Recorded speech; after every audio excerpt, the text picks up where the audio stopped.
Dahan-dahang inakyat ng isang lalaki ang pader ng construction site sa Barangay Holy Spirit, Quezon City, pasado alas 4 ng umaga nitong Martes.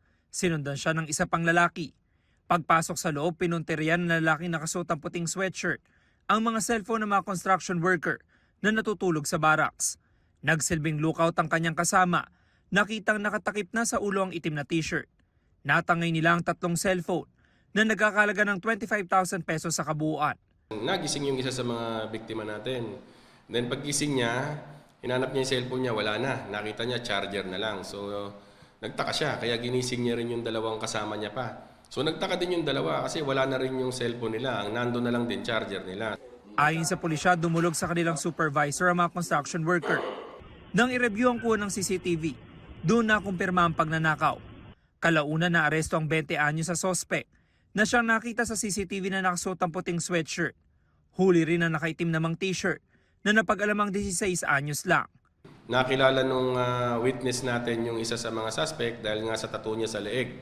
So accordingly sa kanya is kapitbahay niya. So kasama ang mga otoridad, pinuntahan sa bahay, and then pagpunta sa bahay, doon na rin niya naituro kung saan nakatira yung minor de edad at napuntahan na rin at kaya nahuli silang dalawa. Sinampa na ang dalawa ng reklamong robbery.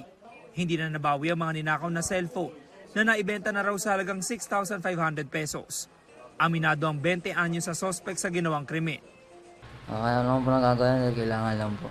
Sa mga ano ko po na kailangan pangkain sa araw-araw, kailangan lang po. Saan nyo dinala yung cellphone?